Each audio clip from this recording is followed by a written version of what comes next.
talking about the forms that we'll be completing for the focus groups. And now some of the content of this will be specific to the Youth Thrive focus groups, which are going on at 3 of the sites. But there's sort of generalizable aspects here because the forms we're going to have sort of analogous forms for the qualitative studies at all the sites, and the same sort of forms will be types of forms will be completed, at the RCTs for the RCTs themselves. And so we'll talk about these. Yeah, so you'll see that this is going to be sort of broadly generalizable knowledge. So I have a PowerPoint here that we're now going to presenter mode for. Okay, so for the qualitative phases of the study, there's going to be two CRFs that we're going to use, so case report forms, that will be paper-based. One will be a summary form for the focus groups, and the other one will be a brief survey that will be completed by participants attending the focus groups. And so as we talked about last Thursday, that the focus groups will be, because of the way that we'll be doing them, up to 10 participants working participating at a time, that we're going to be using paper-based participant surveys. For the actual RCTs, we're going to be using web-based, web-administered surveys rather than the paper-based ones. So these will be the general ideas. These forms will be printed and then completed by hand, scanned, and then digitally sent back to Emory through the DataFax platform. So for those unfamiliar with DataFax, despite its sort of archaic name, DataFax, it actually it is a data collection system that uses many modes other than fax, and they've actually changed the name shortly. Sorry, is there a question? Nope. Okay. This is Hyman and Kenneth just joining. Sorry, we're a little late. Hello, it's Eli. So DataFax is our data management platform, and basically it is able to read, in this case, we'll be reading scans of the forms, and it is essentially able to optically recognize the data that's on the forms and turn those into data. And so what we'll do is we check behind its scans to validate the data collection, but it's basically an automated way to capture paper-based data. And the data from the forms is housed and managed here at Emory. And again, we sort of check behind what the computer is doing to make sure that everything's complete and error-free. As we'll get into more during the RCT phase of things, it also has a very comprehensive system for adding quality control or QC notes for looking into queries related to data quality, and it has a way to sort of manage a conversation between us and you regarding data quality issues that might arise. So for each site, essentially for each focus group at each site, we're going to deliver a PDF file that is essentially one complete bundle of CRFs that you'll need to conduct the focus group. And there'll be one focus group summary form, as well as 10 to 16, I think 16 might be a little high. We're going to have surveys. There'll be those participant surveys, and this will be a preset packet. And so basically the ID numbers will be pre-printed for all of these to facilitate the conduct of the groups. And this is sort of a contained enough system where we can actually pre-print all the study IDs. That's not going to happen for the RCTs. But this will sort of make the surveys easier to administer that way. So for these, because everything's pre-printed, there will be some additional, if someone has fewer focus group participants attending than you have forms for, which will probably happen, it will be okay to discard these excess focus groups. We're not going to, it's okay that we'll not use some study IDs for this. And we're going to deliver all the forms in this file through Box. So your Box folder, as we've said through various conversations before, is really going to be the way that we communicate files back and forth in a secure fashion. So these will be delivered to you ahead of your focus group. And please feel free to ask questions at any time. This is not a lecture. This is participatory. So I'm going to just start by jumping into the summary form. The summary form will be completed by the facilitator of the focus group, which I think in many cases are the study PIs, but whoever is facilitating the focus group. And this is a single form that will be completed per group. And it basically is just, as the name implies, it will summarize just really a bird's eye view of the focus group, some of the key information around the logistics, basically who attended, how many people attended, and some of the aspects of the timing and big level notes, as I'll show you the form in a moment. And some parts will be able to be completed at the start before this focus group even starts, such as where it's happening, who's involved, and what the date of the focus group is. And of course, please review the form and make sure you're familiar with it before data is collected. So this is a zoom of what one of these forms looks like. All of our data facts forms at the top have a barcode. Here, this is a generic one. It doesn't have the actual data encoded in it yet. But basically, this barcode encodes some key aspects that we need to sort your form into the right place and know which form it is when it comes into our system. At the top, there's fields for the staff initials for who's completing it, the date of completion, and which focus group we're talking about. We're going to have an ID pre-printed already, and then really it's a pretty self-explanatory form. Again, like what is the date of the focus group? Where is it being conducted? Are there special stratifications? So, for example, if we're dealing with particularly younger adolescent MSM, then you would check this box, and so forth. So, I want to actually just jump ahead for a moment here to just a couple of key pieces around completing the CRFs, because I think that's actually just important to point out, is that when we complete these CRFs, we print them from the original file, and that's because study IDs are pre-printed, so we don't make photocopies of them, and that we should not punch holes in the top of those CRFs because they'll interfere with the barcode. And when we fill these out, it's important to use a pen in black or blue ink. And we write sort of large, as we sort of try to fill up the boxes as much as possible. And so as you'll see, there's sort of standardized boxes on those forms. The idea is to really write big and goofy so you can fill those out as much as possible. And really just please be sure to follow instructions. So if it says mark only one, that really means mark, you should only be marking one option unless it otherwise tells you to. When we scan these, we obviously would want to remove all metal attached to those that might interfere with the scanning process. And I'll show you I'm going to bring up the form, and that once we review forms, we sort of initial them, and I'll show you what a full form looks like on the bottom.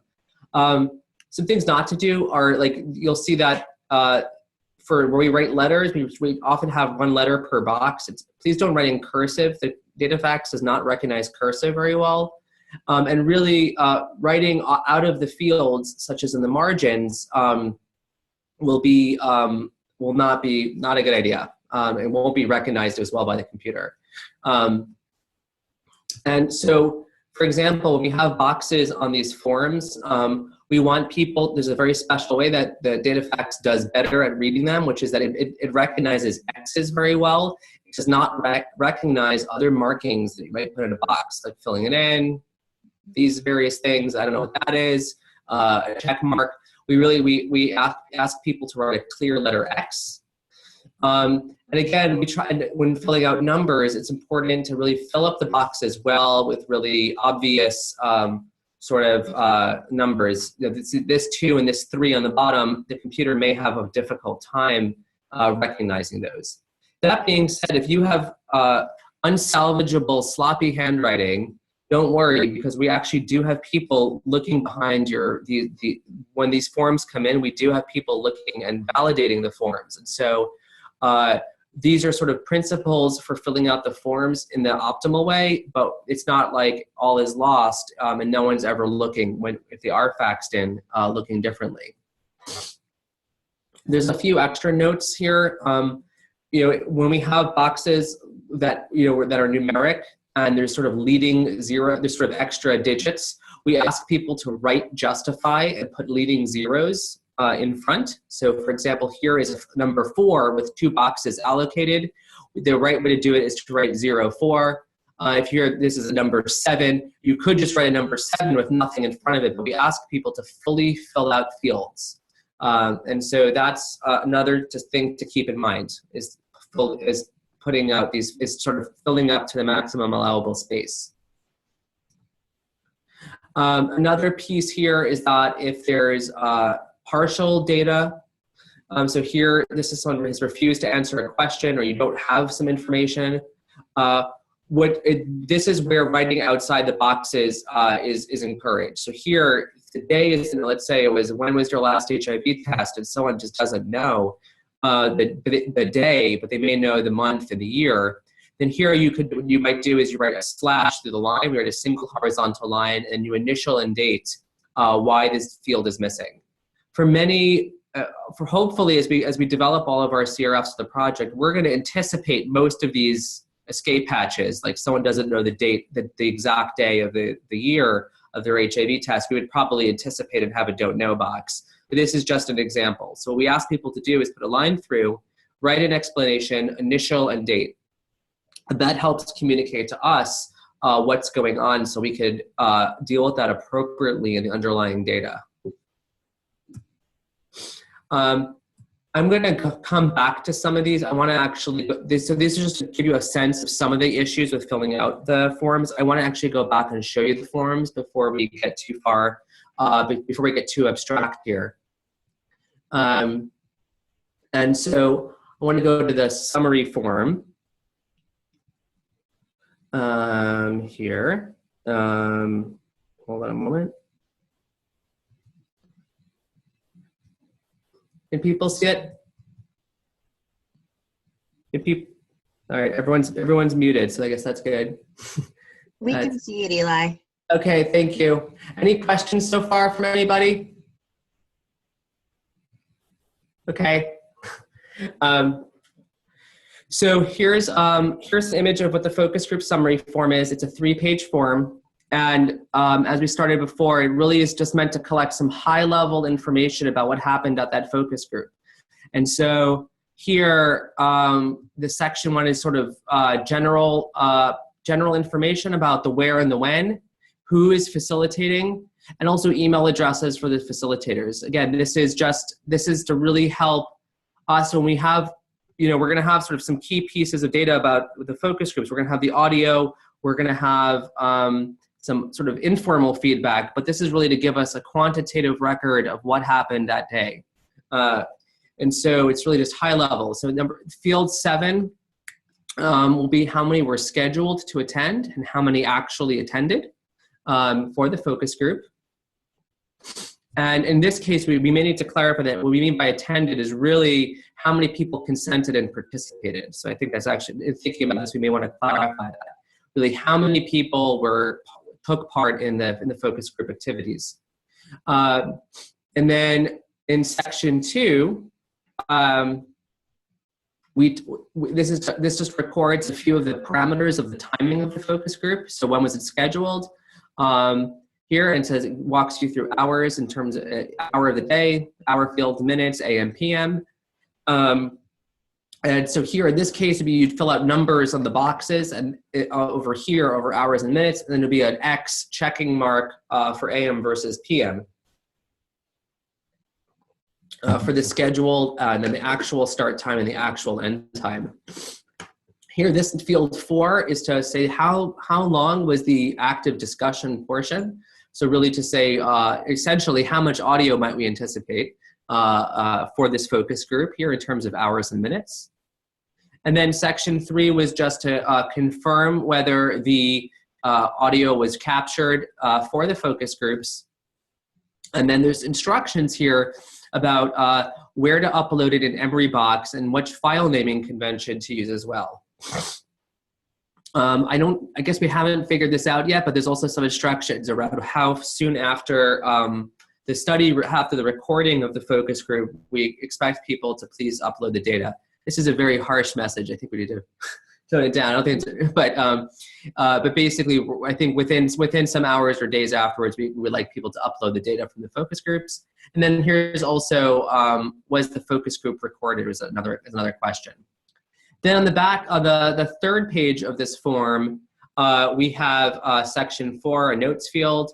And this is really, again, just any sort of high-level feedback to help us understand what happened that day. And so here, the first area is an open text field to describe any logistical issues to be aware of. So for example, recorder number 1 stopped and ran out of batteries, or whatever you want to say that sort of helps to understand the audio data better.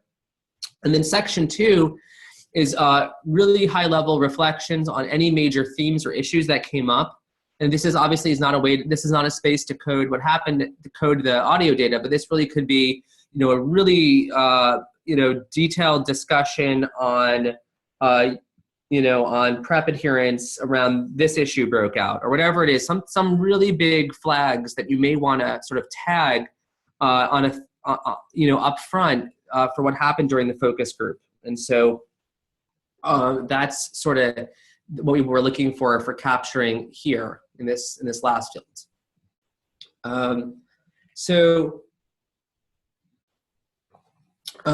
So another thing just to point out here is you notice in the bottom right of each form, it says reviewer initials and date sent. And this is not data. This is really an internal grayed out sort of little small area where we really ask that before forms are sent to us that you have a second pair of eyes review the form for completion before it's sent to us. And that's really just, we always do this habitually for all of our studies, just to make sure that there's, before the form leaves that point of data collection, that a second pair of eyes has looked at it. And then this reflects the date that it was sent to us. So this really would be before the focus group ends, or before you sort of fully pack up, is to have a second staff member take a look at the form and say, oh no, you got the count of the number of people wrong, or whatever it is, and just sort of make sure that those corrections are made at the point of data collection, because that's a really key, just a key thing to keep in mind. Any questions on this form? I had a quick question. Yeah. I think in using other data systems before, if, for example, we didn't know the date or the day that they were infected, we would use, let's say, January 01 and the day 00, and then the year. So does that work? 00s don't work here. But the good, I think for date fields where we would expect sort of that sort of ambiguity, we're going to have it structured in a way where you can say, don't know this or don't know that. So we'll sort of build in those escape hatches. But yeah, I don't think the data system will accommodate 00. Hi, Eli, this is Hyman. There's no place, so in our other data facts CRF, we generally have a location on each page for the person who's completing the document to initial and date. But it looks like that isn't on each of the pages. Is that correct? So the completer to initial and date, yeah. So here we just have, we have at the top here an initial and date for who's completing on just page 1. Yeah. I think for some forms it's more necessary than others. I think for a focus group summary form, we're just sort of not going to that level. But we're not doing a signature on the forms for sure. Okay. And I think for our focus groups, we had younger ages as 15 to 17, but we can just put it other for the stratification. Okay. Yeah, so I'll give that feedback. We were trying to design a one-size-fits-all form, and so I thought that this was capturing the only 2 age stratifications, but I'll bring that feedback back to Kate. It raises the question, are all the other groups using 15 to 19 as their younger age stratification?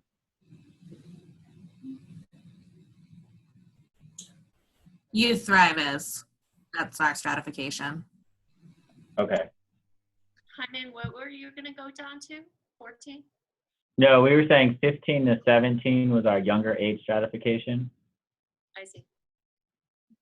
as opposed to 19. It's a small difference, but for consistency purposes, I was just curious what other groups were doing.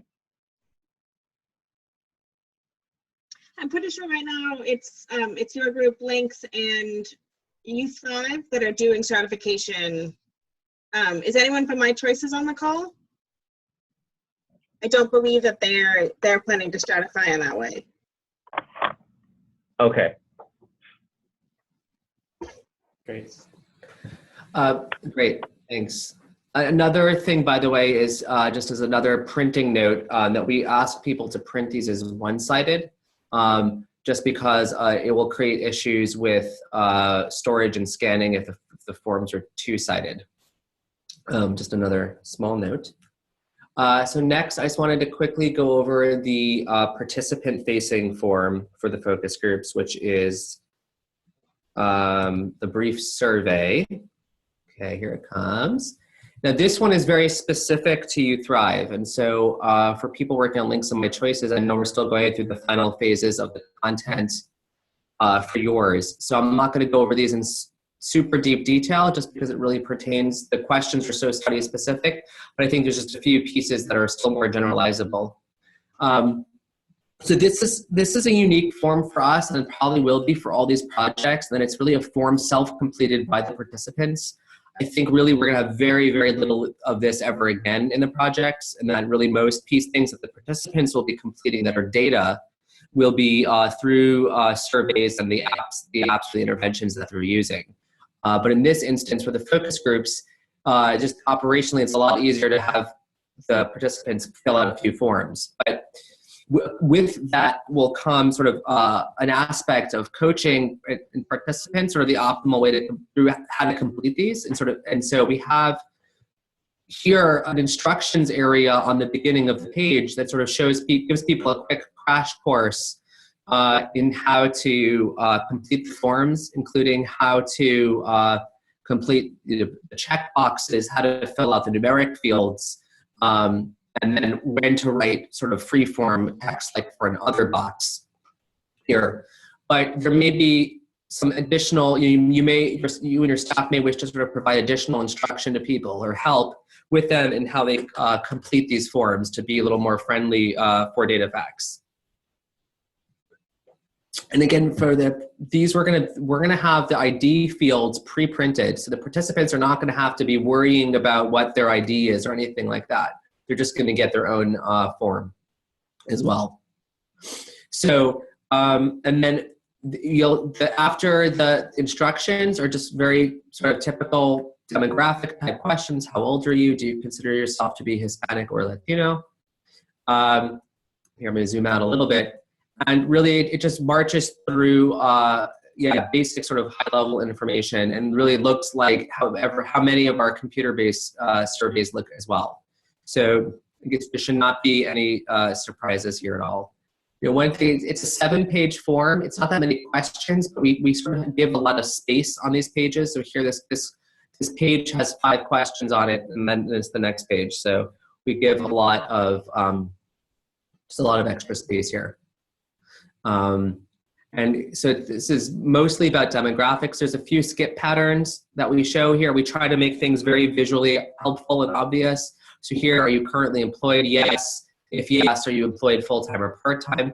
So again, hopefully participants will follow the logical flow of the page.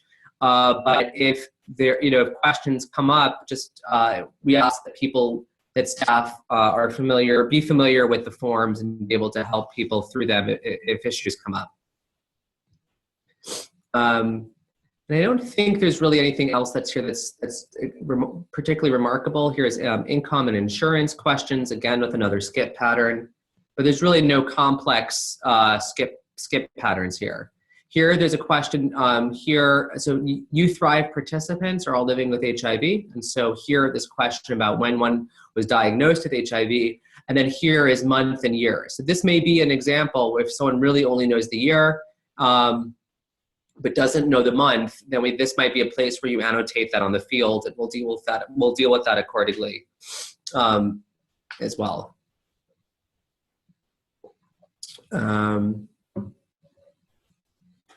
Okay, so here I think this is a page just really just about HIV, HIV infection parameters and care parameters, and then on the last page, or the last questions for the You Thrive focus group really deal with technologies that people use, how they access the internet, and how they use mobile phones, and that's really it. So this is, a 7-page focus group survey. I think the ones for links and my choices will probably wind up being about similar lengths.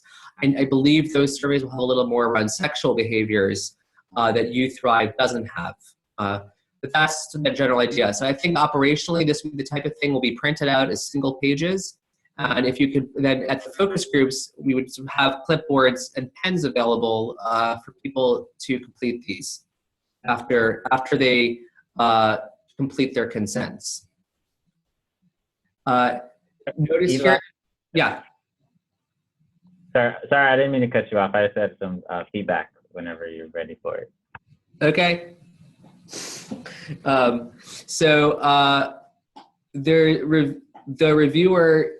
So we ask people to review these as well. And so this would be that we ask staff to just do a light review in case there's any invalid responses, or just, we're not asking necessarily for spying on the surveys, but if you see just do a quick quality control check for misentered things or check marks instead of X's and so forth. And then we can ask participants to sort of clarify their responses on their surveys in real time. And again, then the reviewer would sign and date those and send it back. Yes, Hyman, what's up? I'm curious if you've used the CRF to collect as a participant-facing document in other studies. We have oftentimes had issues with even, the QI, QC for staff completing the CRF. And so I just imagine that it would be even more complicated for participants too. Yeah. So we hope this is our first and last time doing it for these studies. I think I agree. It's a problem. I think the issue here is that to get this data for the focus groups, we would have to have a lot of digital devices running in parallel. And also just to get it all set up on the time frame so that we can get to the audio, to get to the actual conversation fast enough. We thought this would be the fastest method, but I agree. I never want to do this again. I think this, I think this is really meant. This is the most convenient avenue through this moment. But otherwise, we're going to be using computer-based surveys. And how do you want staff to correct anything that is incorrect in the CRF if they're not completing it? Because do you want error correct in the same way as if the staff were completing it? So I think we have to accept that the bar of data will be lower for these, just like any self-collected, any kind of CASI data is just not as high quality as staff collecting on CRFs. If people are, so I don't think we should be policing every response and scrutinizing it and asking folks to follow up on it. I think it's that if there's a box that's you're not quite, if they sort of marked a corner of the box and you can't tell if they completed it fully, you could just ask. I think we would ask that you could ask the participant to sort of make the mark clearer, or they could say, oh yeah, I meant to check that box. But I feel like any more deeper scrutinizing of of what's on there is probably out of the purview of what we should be doing. So does that make sense? Yeah, I think for us though, because we are asking about sexual behavior, it's going to be particularly challenging.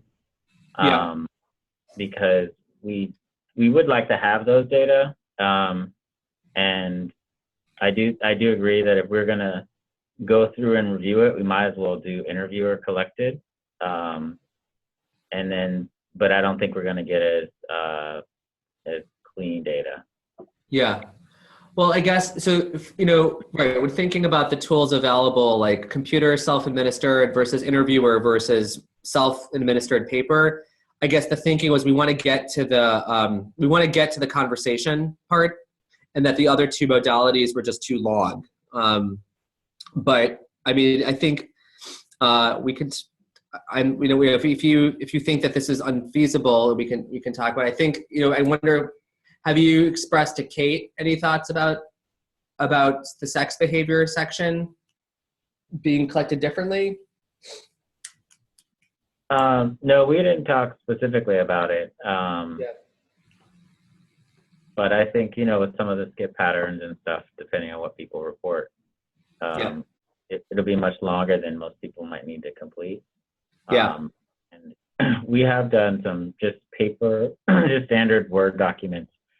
Just sometimes the format and layout is easier to manipulate to help people flow through it than the CRFs, which are very structured for our data capture, but are not participant friendly as some of the other methods. So I agree, electronic is going to be complex, but I just have some concerns, particularly for our data collection elements around sexual risk behavior and using a CRF.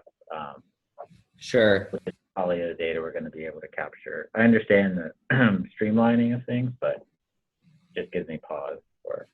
I think in general, like these types of data collections at the beginning of a focus group just are brief and they're just brief and not as high quality as what we're going to do for later data collections. But so you're saying a focus, so you say that before you've done Word document based self-administer ones that let you give you more flexibility on the layout, basically? Yeah, and then we transcribe it to a CRF or electronic.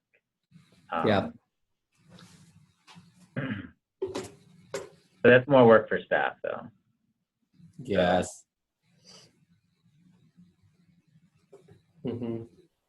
Any other comments, feedback, thoughts from people?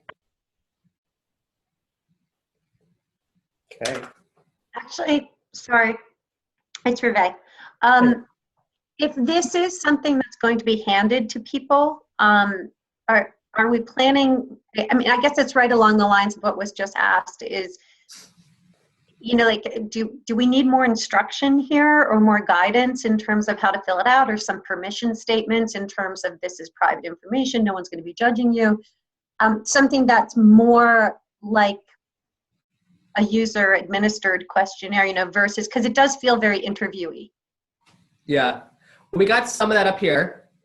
And I think this is sort of stock language that we developed. And honestly, you know, if you would like your content to say something, we could put anything in here that you'd like. And so this is sort of, I think, where we are starting point. We've sent around to all the various parties, you know, the content, and so please feel free to amend as you'd like.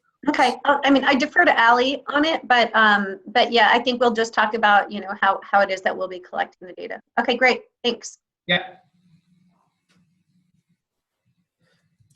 Okay, so I'm going to jump back onto PowerPoint and just sort of finish up how we get the data to us. It's the other one, sorry. Okay.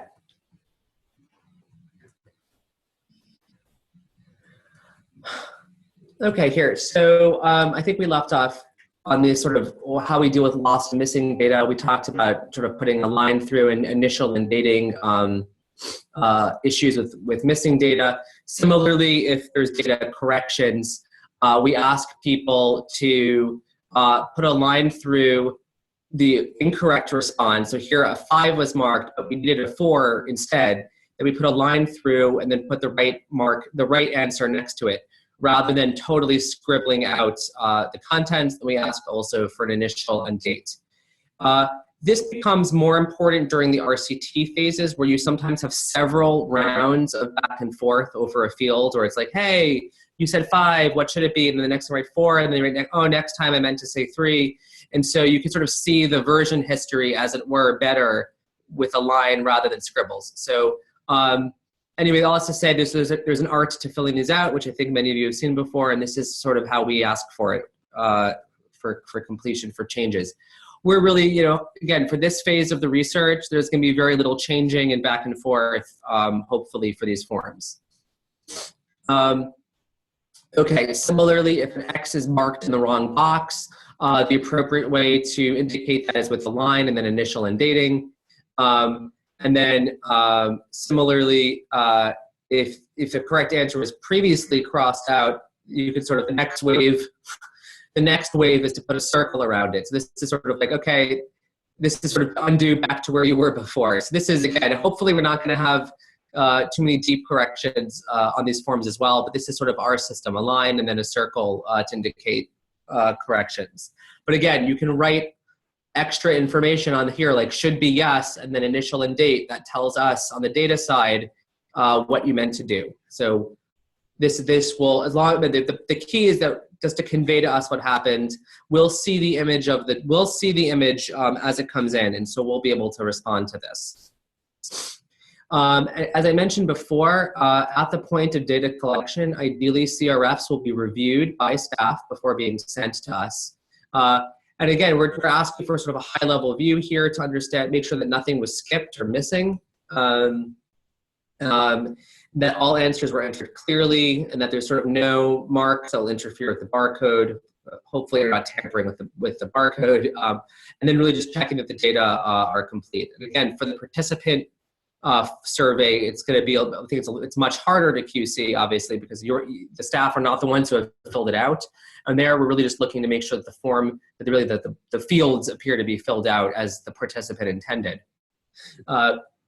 And then again, once the review, we do that date and initial on the bottom right of the CRF, indicate review.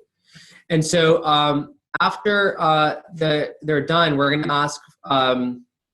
We're going to ask for the forms to be sent to us.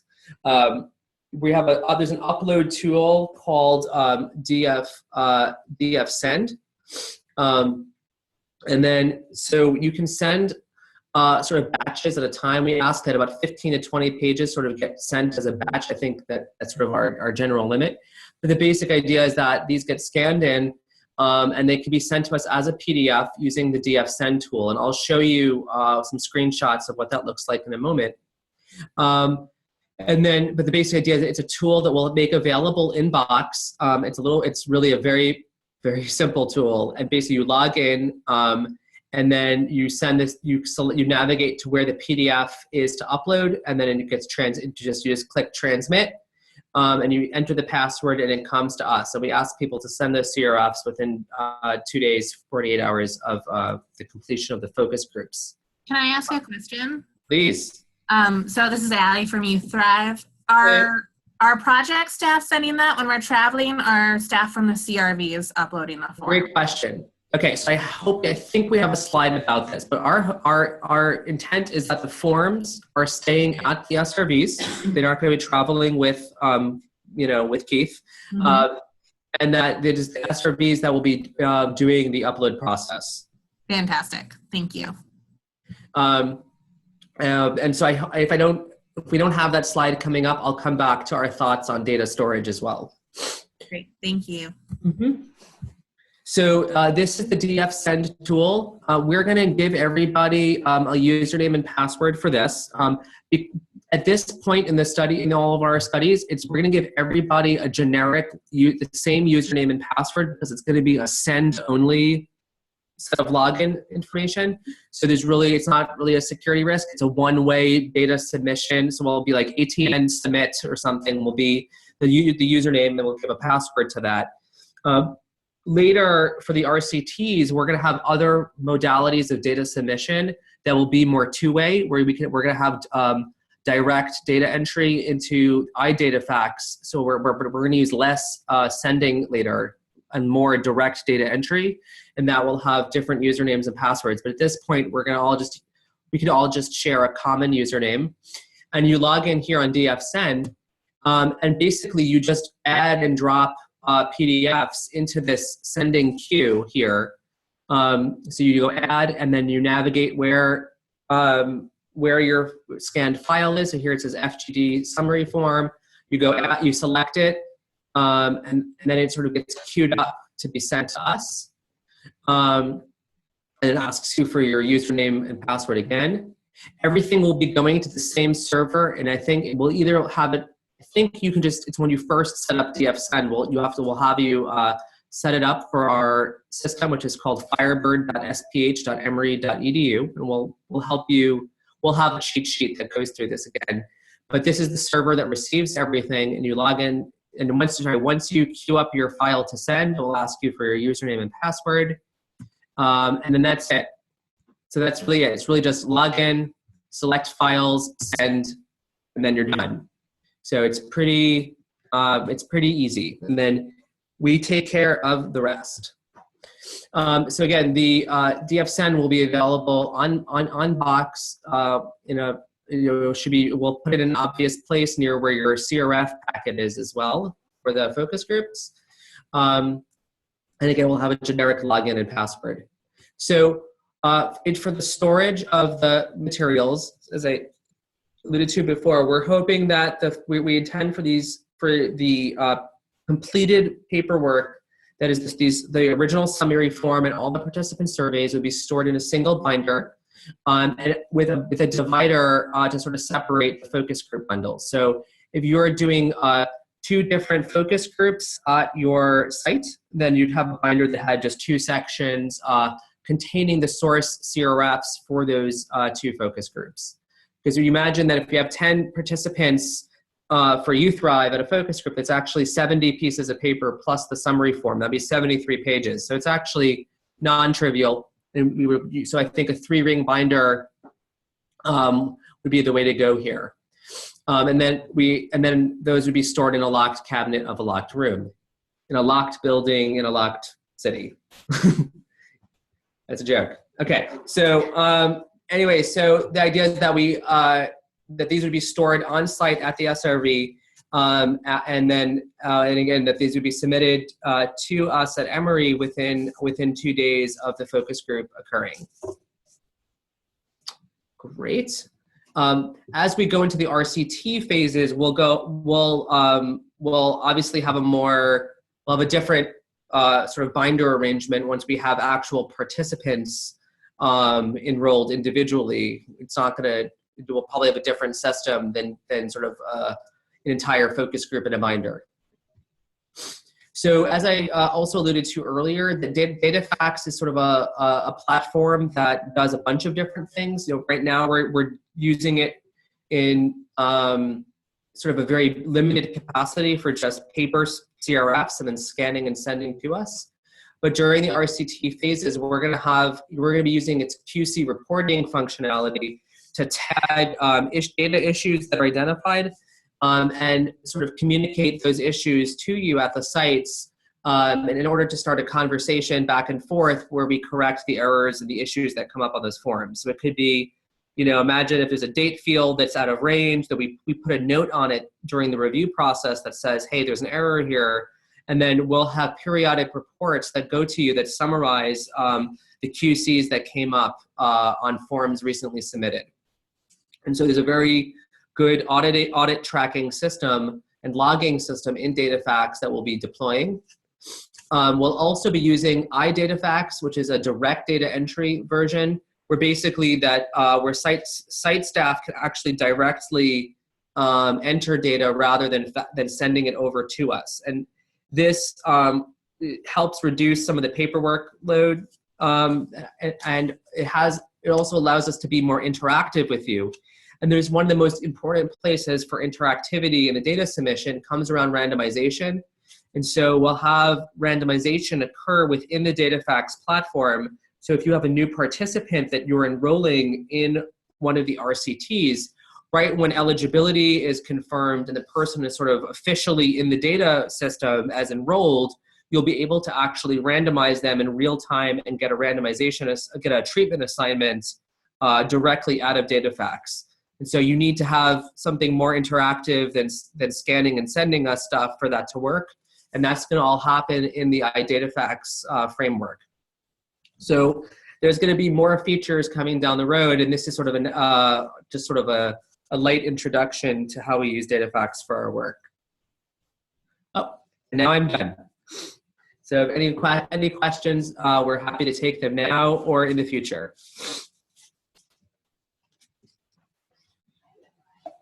Hey. Thank you. Thank you. It was incredibly comprehensive. I mean, I don't have any questions. Okay. That's great. Except for that, you really need to go home and go to bed and have some soup. Yeah, my whole family is sick. Everyone's sickly, and yeah, it's where we're at now. Good times.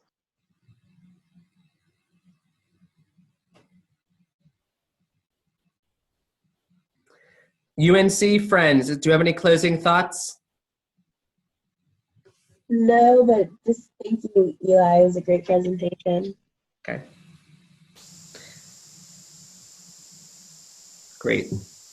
Yeah, and I will edit down this call to make sure everything is good for having it stored later so people can refer back to this video for any training needs for the CRFs. Great. Thank you.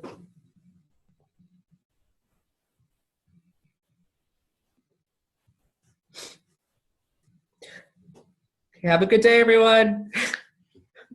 All right, thank you, everyone. All right, This thanks so much. concludes everything. Bye. Bye. Thank you. Bye.